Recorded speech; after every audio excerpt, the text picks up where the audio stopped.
Hello guys, ଦେଖନ୍ତୁ ମାଙ୍କଡ଼ଟିକୁ ବହୁତ ଶୋଷ ଲାଗୁଥିବାରୁ ସେ ବହୁତ ଚେଷ୍ଟା କରୁଛି ପାଣି ପିଇବା ପାଇଁ। ପାଇପ୍ଟାକୁ ଉଠାଉଛି ଏବଂ ସେ ନିଜେ ଚେଷ୍ଟା କରୁଛି ସେଇ ତା ଦେହରେ ଲଗେଇକି ପାଣିଟାକୁ ପିଇବା ପାଇଁ।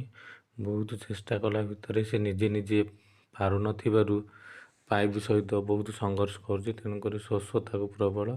ଆମର ଭାଇ ଜଣେ ତାକୁ ଗୋଟେ ପାଣି ବୋଟଲରେ ଆଣିକି ପାଣି ଦେଲେ। ପାଣି ଦେଲା ଭିତରେ ମାଙ୍କଡ଼ଟି ବହୁତ ଶୋଷରେ ଥିଲା ଏବଂ ସେ ନିଜେ ଆସିକି ପିଇଲା ଭିତରେ ଦେଖନ୍ତୁ କେଉଁ ଭଳିଆ ସେ ଏତେ ଶୋଷରେ ଥିଲା ଯେ ତାକୁ ଆଉ ମାନେ ଏତେ ଖରା ହେଉଥିବାରୁ ବହୁତ ଜୋରରେ ତାକୁ ଆମର ଭାଇ ଜଣେ ନିଜେ ବୋଟଲ ଆଣିକି ପାଣି ପିଇବାକୁ ଦେଲେ।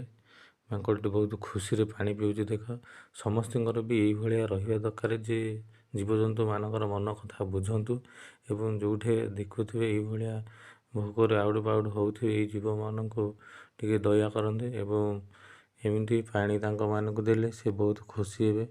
ଯେହେତୁ ଖରାଦିନ ପାଖେଇ ଆସିଲାଣି ଏବଂ ଖରା ବି ପ୍ରବଳ ହେଉଛି, ମାଙ୍କଡ଼ଟି ବହୁତ ଖୁସିରେ ପାଣି ପିଇଲା ଏବଂ ଆଗ ଭଳିଆ ଡିଆଁ ମାରିଲା। ଜୟ ଜଗନ୍ନାଥ। ଭିଡ଼ିଓଟି ଭଲ ଲାଗିଲେ ଲାଇକ୍ ଏବଂ ସବସ୍କ୍ରାଇବ୍ ଟିକେ କରିବେ।